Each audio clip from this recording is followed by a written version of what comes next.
وزیر اطلاعات و محنت سندھ سعید غنی نے کہا کہ وزیر اعظم چیف سیکرٹری اور آئی جی سندھ کو لے کر متوازی نظام یا حکومت چلانا چاہتے ہیں، جو کہ ہم نہیں ہونے دیں گے۔ وزیر اعظم کو اگر کچھ خدشات ہیں تو اس کے لیے بات چیت کی جائے۔ یہ انتہائی نامناسب عمل ہے کہ آپ صوبہ سندھ کے 2 اعلیٰ آفیسرز جن کو فیڈرل گورنمنٹ تعینات کرتی ہے ان کو وہاں بٹھا رہے ہیں، اپوزیشن کے ممبرز کے سامنے بٹھا رہے ہیں، اور ان کے سامنے مجھے نہیں پتا کہ کیا ہدایات ان کو دی جائیں گی، کیا احکامات ان کو دیے جائیں گے۔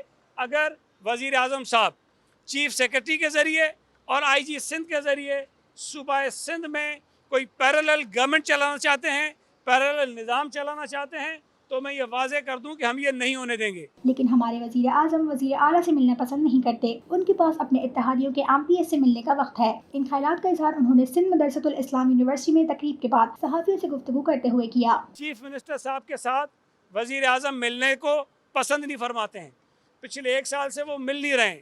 ہمارے خطوط جو مختلف صوبائی اہم ایشوز پر لکھے گئے ہیں اس کا جواب نہیں دیا جاتا ہے۔ ہم نے کے سی آر پر خط لکھا ہے، اس کا جواب نہیں آتا۔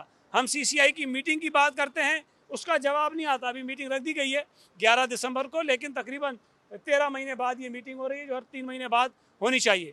تو یہ ناقابل میں سمجھتا ہوں کہ ایک بہت برا عمل ہے جس کو وزیر اعظم نے کیا، اور روایت یہ نہیں پڑھنی چاہیے، میں اس کی مذمت کرتا ہوں۔ انہوں نے مزید کہا کہ یہ بہت تشویشناک بات ہے کہ دیگر ملکوں سے پولیو کا خاتمہ ہو رہا ہے اور پاکستان میں بڑھ رہا ہے۔ وزیر اعظم کی نظر میں پولیو کی کوئی اہمیت نہیں ہے۔ دنیا کے ملکوں سے پولیو ختم ہو رہا ہے اور پاکستان میں پولیو کے کیسز اس سال بہت بڑے ہیں۔ میں سمجھتا ہوں کہ وزیر اعظم کی کوئی بھی میٹنگ ہو وہ پولیو کی میٹنگ سے زیادہ اہم نہیں ہو سکتی ہے۔ وہ میٹنگ کسی اور وقت ہو سکتی تھی، اور یہی اسباب جن کا آپ نے ذکر کیا اس کو دیکھنے کے لیے میٹنگز بلائی جاتی ہیں، تاکہ جو کوتاہیاں رہ جاتی ہیں، جو کمی رہ جاتی ہے، جو بچے پولیو کے قطرے پی نہیں پاتے ہیں، ان کو کس طرح ہم انشور کریں کہ ان کو قطرے پلائیں تاکہ پولیو کا خاتمہ ہو سکے۔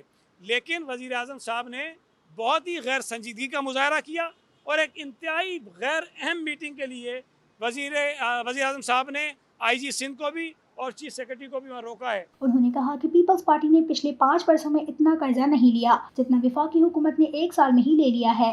ہم پہلے ہی کہہ رہے ہیں کہ موجودہ حکمراں عوام کے ذریعے نہیں آئے بلکہ مسلط ہوئے ہیں۔ پاکستان کی 72 سالہ تاریخ میں کسی حکومت نے 1 برس میں اتنا قرضہ نہیں لیا جتنا اس نالائق اور نااہل حکومت نے اپنے 1 سال میں لے لیا ہے، اور اس کا خمیازہ یہ بھگتنا پڑ رہا ہے کہ ڈالر بہت مہنگا ہوا، معیشت کا بیڑا غرق ہو گیا، آپ کے یہاں انٹرسٹ ریٹ انہوں نے بہت بڑھا دیے ہیں اور لوگوں کی زندگی اجیرن کر دی ہے۔ اور وزیر اعظم صاحب فرماتے ہیں اللہ کا شکر ہے کہ ڈالر جو ہے صرف 30% 35% بڑھا ہے، ورنہ یہ جو ہے وہ 300 کا بھی ہو سکتا تھا۔ دری اثنا سندھ مدرسۃ الاسلام کی اسٹوڈنٹس کونسل کی نومنتخب عہدیداران کی تقریب حلف برداری سے خطاب کرتے ہوئے سعید غنی نے کہا سندھ مدرسۃ الاسلام جامعہ کی تاریخی اہمیت کی حامل ہے۔ انہوں نے مزید کہا کہ جامعات میں طلبہ تنظیموں پر پابندی لگانے کے بعد بھی جامعات کے حالات بہتر نہیں ہوئے۔ محکمے میں خرابیوں کی وجہ سے محکمے ختم نہیں کیے جا سکتے۔ جنرل ضیاء الحق نے یہ پابندی لگائی، اور پابندی اس لیے لگائی کہ 1983 میں یہاں پر ایم آر ڈی کی ایک تحریک چلی تھی جو بحالی جمہوریت کے لیے تھی، اور اس تحریک میں بہت بڑی تعداد میں لوگ شامل ہوئے، اسٹرگل کر رہے تھے۔ تو ضیاء الحق کو یہ ڈر تھا کہ اگر یہ سارے طالب علم بھی اس تحریک کا حصہ بن گئے تو شاید اس کی حکومت کا ٹھہرنا مشکل ہو جائے گا، تو انہوں نے اس پر پابندی لگائی۔ بدقسمتی سے فوجی عامل جو بھی کام کرتے ہیں اس کی تعبیریں کوئی اور دیتے ہیں، بیسیکلی انٹینشنز ان کے کوئی اور ہوتے ہیں۔ تو میرا تو یہ ایمان ہے کہ فوجی حکمران جب بھی ہوتے ہیں وہ کوئی بھی کام نیک نیتی سے نہیں کرتے ہیں، چاہے وہ لوگوں کے فائدے میں کیوں نہ ہو۔ انٹینشنز ان کے برے ہوتے ہیں، نیتیں ان کی خراب ہوتی ہیں۔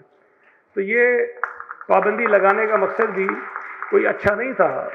وہ جو خود قتل و غارت گری کرواتے ہوں، لوگوں کو مرواتے ہوں، ان کی نیت یہ کیسے ہو سکتی ہے کہ ہم کوئی ایسا کام کریں جس سے لوگوں کی جانیں بچ جائیں؟